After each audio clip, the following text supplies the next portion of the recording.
welcome to the Great Detectives of Old Time Radio.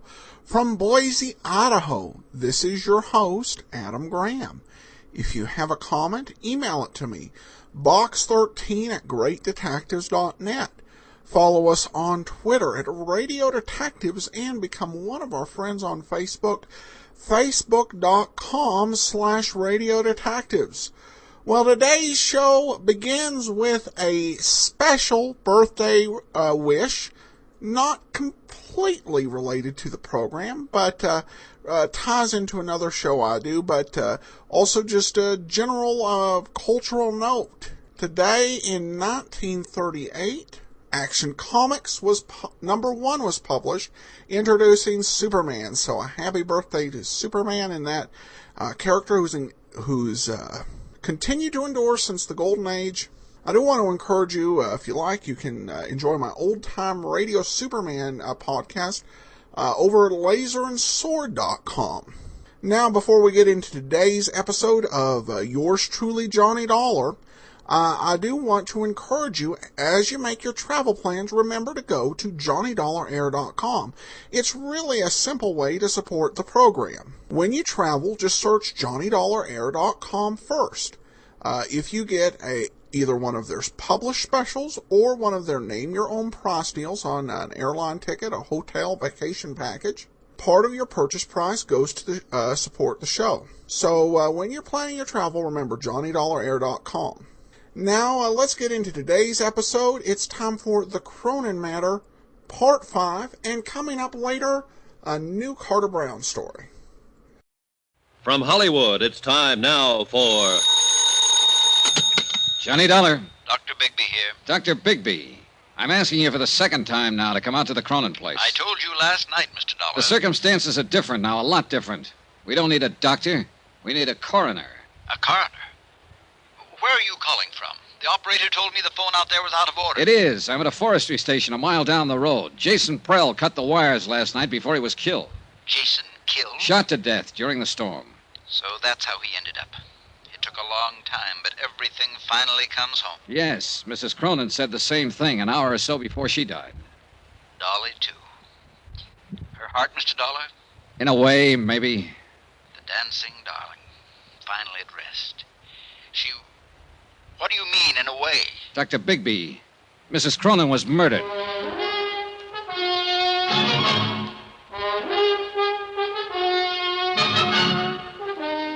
Tonight and every weekday night, Bob Bailey in the transcribed adventures of the man with the action-packed expense account, America's fabulous freelance insurance investigator. Yours truly, Johnny Dollar.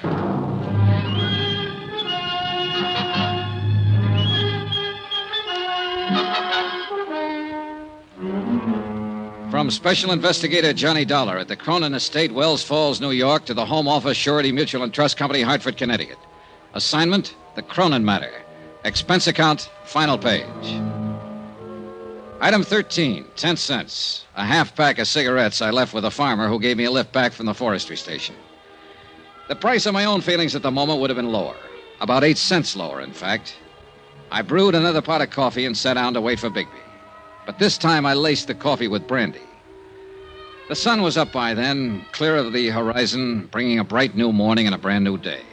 The storm was long over, and the world sparkled and danced.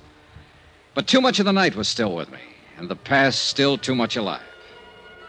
And yet, maybe Dolly Cronin was better off. She was a part of that past now, where friends were always true, and every minute of life was even more wonderful than the last one. And where she was still and forever the dancing darling. Good morning, Johnny. Oh, hi, Sylvia. I'm in the coffee business this morning. How about it? Please. Having yours with cream, I see. Yeah, bad night. Shall I make yours the same way? Right. I had a bad night, too. Thanks. You look real beat, Johnny. Couldn't be any beater. Something pretty terrible happened last night, didn't it? Yes. Jason Prell is dead. Oh. And Dolly Cronin is dead. Oh, no. I loved her, Johnny. I didn't mean what I said last night about life always having been too easy for her, and you were right. was just being frustrated, tied in knots and covering up. I loved her. She was sweet. Yeah, she was quite a girl. She had something, I don't know. She had love. She loved people, and they loved her in return. Maybe so. Anyway, I guess this belongs to you now.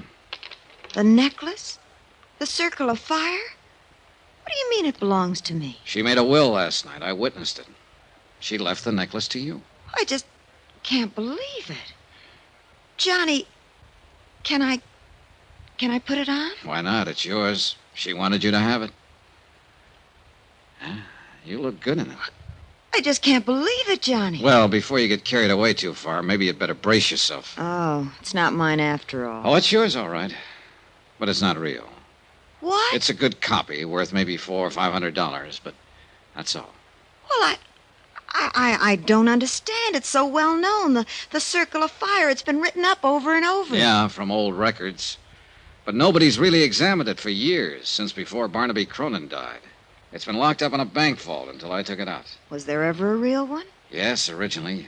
But it was broken up and disposed of years ago. Jason Prell knew it, was in on the substitution, I suppose.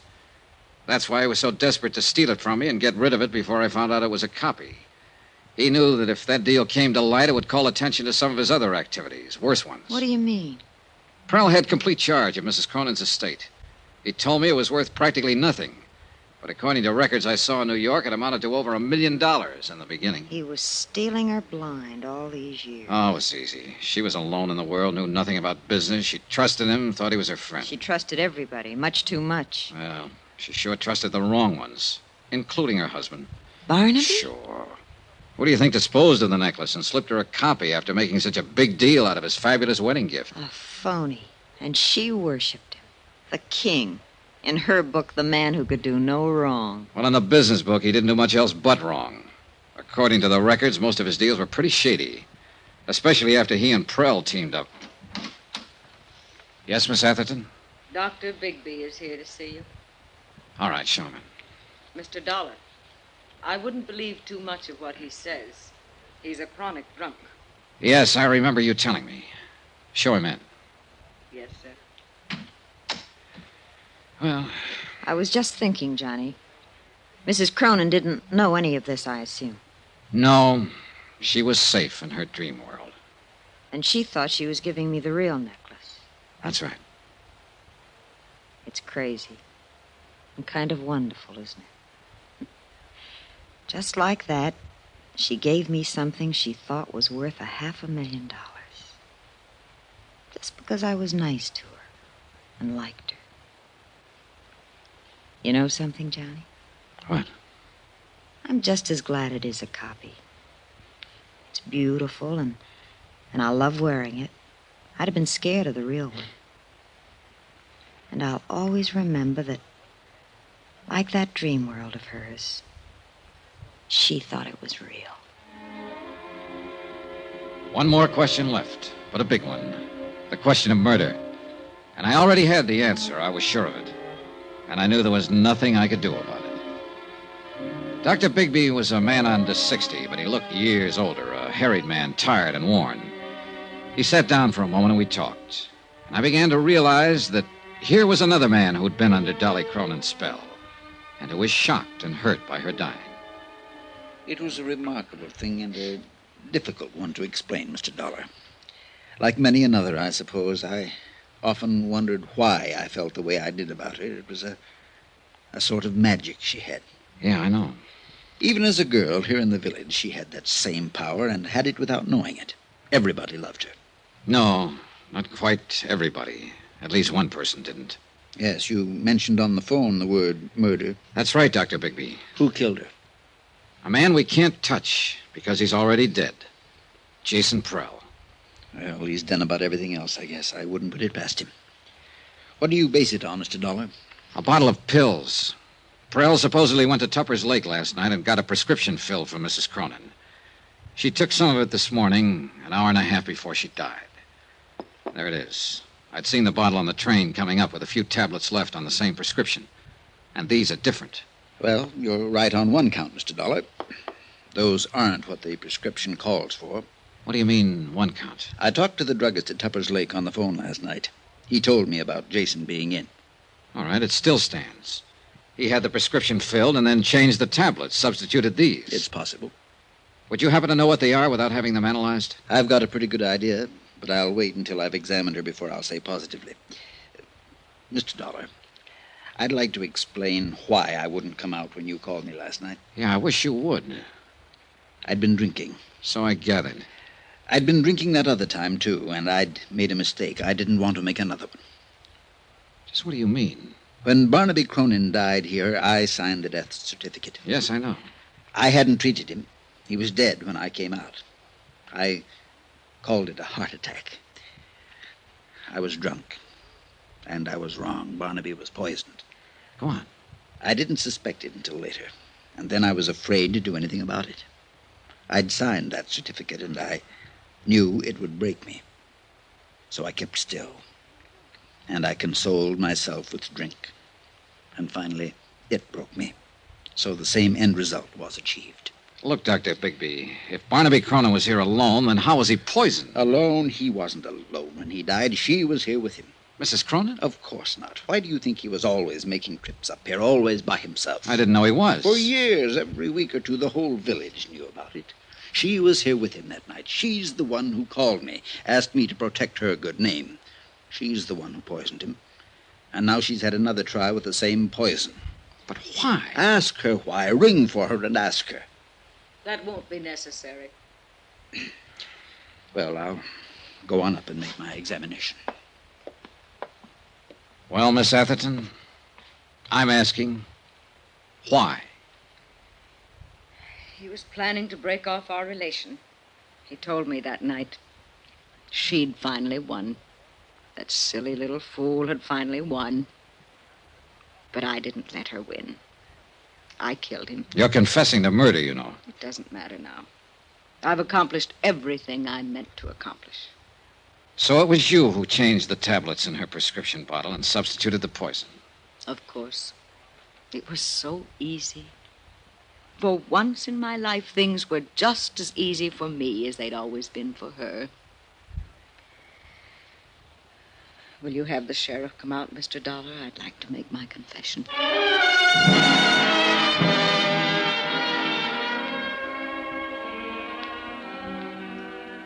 It's odd how things work out sometimes, Mr. Dollar. Yeah. Mrs. Cronin said something like that last night. I was pretty certain when you showed me the tablets, but I wanted to make my examination first. What do you mean? After Barnaby died and I started to suspect Miss Atherton, I managed to steal the poison from her in order to analyze it. I substituted harmless tablets of the same general appearance. And those are what she's kept all these years? What she gave to Mrs. Cronin? That's right. They were perfectly harmless. But in that case... Dolly Cronin died from a heart condition. The tablets had nothing to do with it. In a sense, Dolly died the same way she lived, from natural causes. Expense account item 14, $83.90. Incidentals and transportation from Wells Falls back to Hartford. Expense account total, $263.30. End of account, end of report. Remarks? The insurance angle here seems a little muddy. Premiums were paid for years on an item that didn't exist. And yet, no claim was filed and none will be. So, well, I leave it to your legal eagles. Me, I'm beat and tired. Maybe a little sad. I've come out of this with a kind of nostalgia. And for a time and place I never even knew. And I'm halfway in love with a girl back in that time and place. A girl I've never seen. Oh, sure, I know. It's a dream world and a dream girl. And none of it exists. But it's too bad. I wish it did. Because she must have been a honey. A real sweetheart. A dancing darling. Yours truly, Johnny Dollar.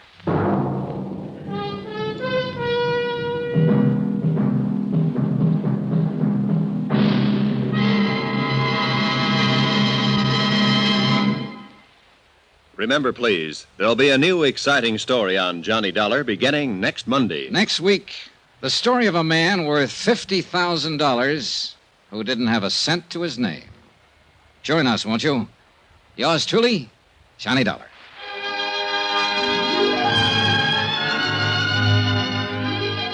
Yours truly, Johnny Dollar, starring Bob Bailey, is transcribed in Hollywood. Written by Les Crutchfield, it is produced and directed by Jack Johnstone. Heard in this week's cast were Virginia Gregg, Shirley Mitchell, Vivi Janis, Barbara Fuller, Benny Rubin, John Daner, and Parley Bear. Musical supervision by Amerigo Marino. Be sure to join us on Monday night, same time and station, for another exciting story of Yours truly, Johnny Dollar. Roy Rowan speaking.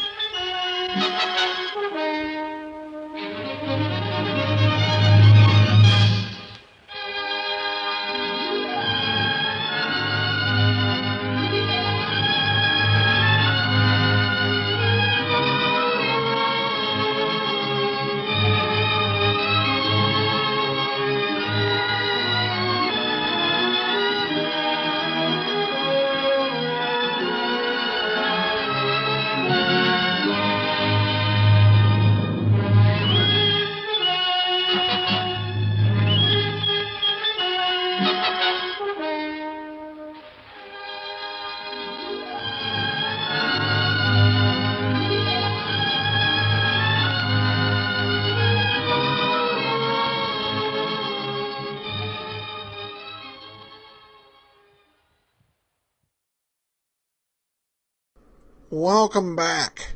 Well, tremendous overall.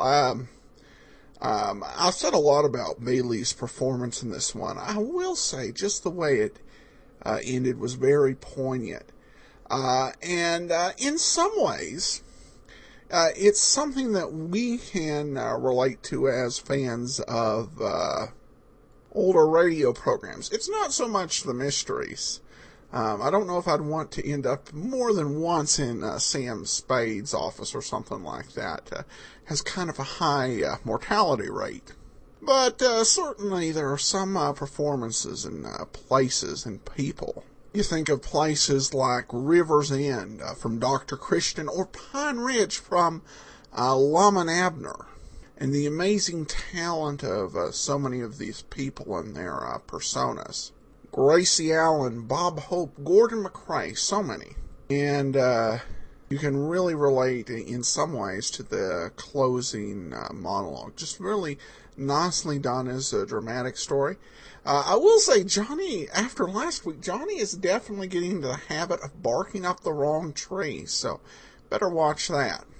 On Facebook, Stephanie Rom says, love that Johnny Dollar. Indeed we do, and it'll be Saturday and Sunday, and then we'll get another new adventure on Monday, so be sure and be listening. Alright, well now it's time for today's Carter Brown mystery, and we start off with the 29th episode of Carter Brown, so this is their 8th overall story. The Widow is Willing.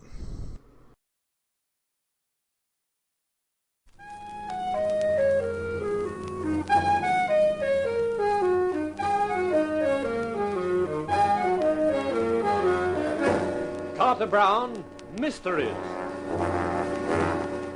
Adventures in excitement and suspense, based on the best-selling novels by the slick storytelling sensation, Carter Brown.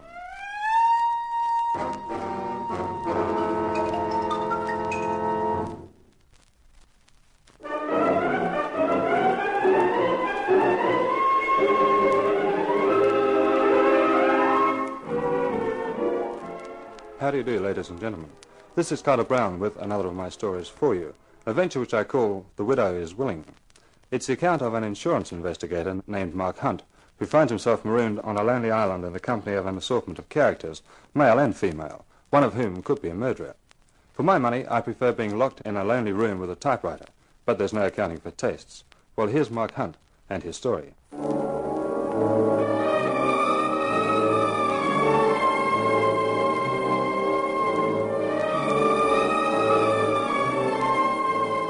When you get to the edge of the world, there's a river, and in the middle of the river is an island. That's where the Goldbrights live. It was a raw night which made you think of vampires and things that go eek in the night. There was a moon with low clouds scudding across it. I'd given the old character who owned a boat $5 to row me across. He pulled at the oars, and I watched the solitary light on the island getting gradually larger. Nearly there. Yeah. Goldbright's been living on that island long? He and his father before him and his father before that. Yeah, what did his father before that do? To get banished, I mean. That's some sort of Yankee joke? Sort of. How did they get to the mainland? They got a launch. You should have let them know you were coming and they descended. Not for me, they wouldn't. They ain't expecting you, huh? That's right. Too bad about Henry Goldbright dying like that. Uh-huh. Stepped over the balcony outside his bedroom and ended up on the stone jetty, 50 feet below, they say. Uh-huh. The Goldbrights get on all right? Together, I mean. Uh-huh. Yeah, talkative, aren't you? We're here. Yeah. You go up them steps and then on up to the house. Yeah. Well, thanks a lot. If I want to get back to the mainland again in maybe an hour's time, will you be around? Around World's End at night, you must be crazy, mister. Why? You stay here long enough, you find out. Not a place to be by yourself, not at night. That's your bag. Goodbye. The old guy pulled away and was lost in the night. I picked up my case and started up the steps which led to the path which led to the house. A gaunt, gray building. World's End. I thought the name was appropriate. As I pulled the bell rope, I wondered what Mrs. Goldbright would be like. Fragile, white-haired, with a quavering voice? Or more probably tough and hard and thin-lipped? Yes? This, I presume, was Mrs. Goldbright. She wore 15 denier nylons, black. She wore a form-fitting dress, black. And since she was a blonde, the black did things for her. And for me. She may have been a widow, but she was also a wow. Yes, what do you want? Mrs. Goldbright? Yes, I'm Mrs. Goldbright. My name is Hunt, Mark Hunt, from Excelsior Insurance Incorporated. Yes? I'm sorry to worry you at a time like this, but your husband had a policy with us for $50,000. You're very prompt in paying your policies? It's not quite like that, Mrs. Goldbright. I'm an insurance investigator. When a big claim like this comes along, the company naturally investigates it before they pay. Perhaps you'd better come inside, Mr. Hunt. It's not very comfortable here on the doorstep. I don't quite understand the need for any investigation, Mr. Hunt. Mrs. Goldbright, your husband died 2 days ago. He was insured for a large sum of money. Therefore, the company has to be sure there's been no foul play. You mean they want to be sure my husband died of natural causes and wasn't murdered? You could put it that way, I suppose. The police are satisfied he died of natural causes? That's half the battle. The other half being to convince you, I suppose. Well... I think the best thing you can do is stay here, Mr. Hunt, at World's End, until you've completed your investigation. That's very kind of you. Not at all. It will be impossible for you to work from the mainland, and the sooner it's finished, the happier both of us will be. Of course. You better come and meet the others. Then we'll have dinner. This way, Mr. Hunt. They're all in the living room. She led the way down the cold, stone-paved hallway into a large room with polished wood floors, which contained 5 people. 4 men and a woman. Just a moment, everybody. I want you to meet Mark Hunt. He's an insurance investigator. This is my brother-in-law, Clem Goldbright. Hello. Clem was about 30 or so, dark, slim, dissipated, crooked grin and a sneer in the eyes. This is John Cross, an old friend. Hi there. Cross was rugged, looked the good-natured college athlete type. Roger and Mavis Beavis. How do you do? Hello. Beavis was fat and 40, rimless glasses, a successful businessman. Mavis was a redhead with a ravishing figure. Every time my husband looked at her, he got a stupid look on his face. I didn't blame him. And this is Michael Degrescu. Delighted, Mr. Hunt. Degrescu had a foreign accent. The name was Romanian. He looked smooth and suave and probably shrewd.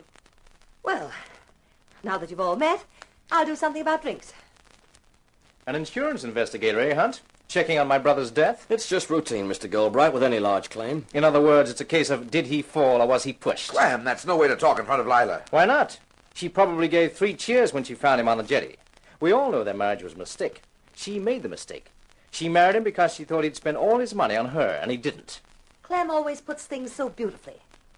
Here's your drink, Mr. Hunt. One of these days you'll get a crack on that jaw for talking like that. Such a rugged character, our Mr. Cross. The guy who never got past college, physically or mentally. Please, that's enough.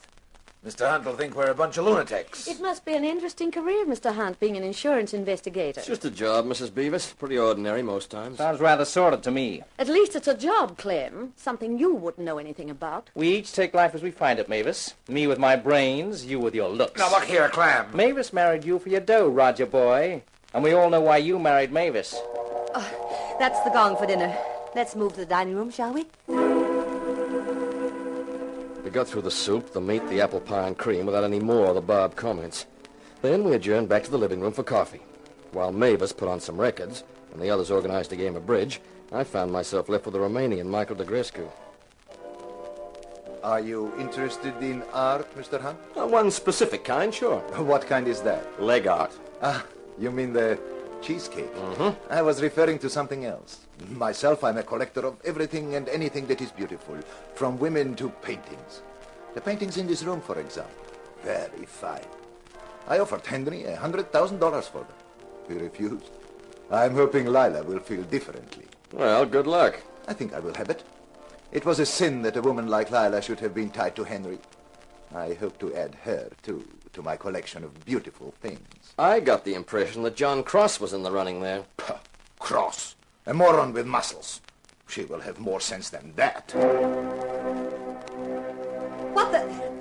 Mavis, please. Sorry, I didn't mean to put that on. I didn't know it was with the rest of the records. That was stupid. A bad faux pas. That was Henry's favorite music. Beethoven, the Coriolanus Overture. I don't like it myself. It was playing the other night when it happened. I think poor Lila associates it with Henry's death. That was careless of Mavis. Careless. Or deliberate.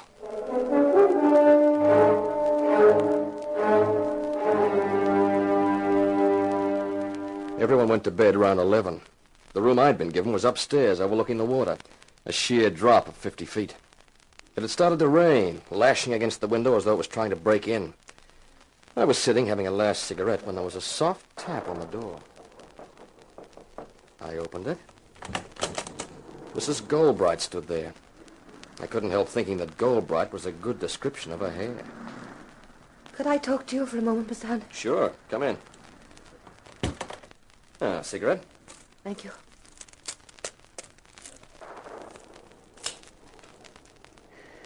Thank you. Must have been quite an experience for you, meeting our little group this evening. That's an understatement. There's certainly a bunch of characters. Clem was quite right, you know. The burning question is, did he fall or was he pushed? I'd like to know the answer to that myself. Where were you when it happened? In my room. Henry and I had separate rooms. The first thing I heard was his shriek as he fell. You think someone could have pushed him? They all had good reason to. So did I, if it comes to that. Henry was a good deal older than I am. He wasn't exactly a nice person. I'll be frank, I married him for exactly the reasons Clem stated. Clem himself has only a yearly allowance, but part of the estate reverts to him on Henry's death, so he had good reason to kill him. John Cross imagines he's in love with me. I've never encouraged his feelings, but he could have thought that with Henry out of the way, I might feel differently. Michael Degrescu explained himself to me tonight. What about the Beavis couple, Roger and Mavis? Roger's making a fortune marketing gadgets. He's the driving force, but Henry put up the money. Recently, Henry took a dislike to him because he married Mavis. I think Henry decided to withdraw his capital.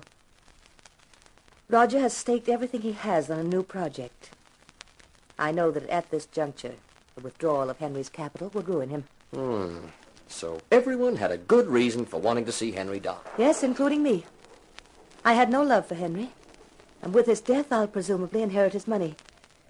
I'll know tomorrow. The lawyer's coming to read the will. Why tell me all this, Mrs. Goldbright? I don't know. Just seems to help, having someone like you in the house, Mark. May I call you Mark? Surely, Mrs. Goldbright. Please call me Lila. And if you don't mind, I'll talk to you again. Might help me to keep sane. Anytime, Lila. Thanks, Mark. I think I'm going to like you. A lot.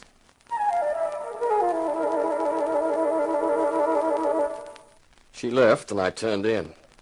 To the accompaniment of the wind and the rain beating against the house, I fell asleep.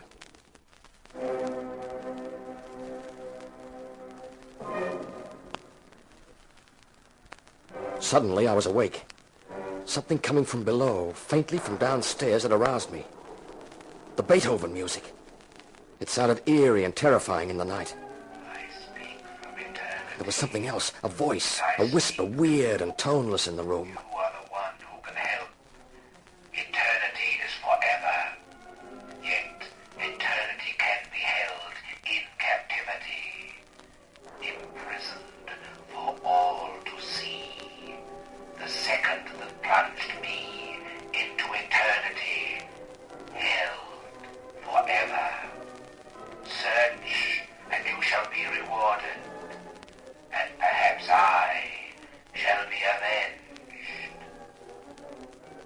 With a supreme effort, I stretched out my arm for the bedside lamp and switched it on. But there was no one there. The room was empty.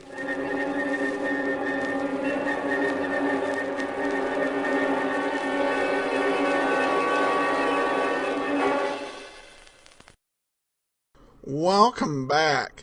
Well, these are some cooperative suspects. He just shows up and they lay all their motives out. At least I think we've seen most of them. Seriously, a good job at kind of an establishing shot of the case and what everybody's into, and then ending with the spooky ghosts. So, what exactly is going on here? Well, that's anybody's guess unless you've listened to the whole series. Join us next Friday for another episode in this serial. And coming up tomorrow, we have the lineup. In the meanwhile, send your comments to box13 at greatdetectives.net. Follow us on Twitter, Radio Detectives. And become one of our friends on Facebook, facebook.com/Radio Detectives. From Boise, Idaho, this is your host, Adam Graham, signing off.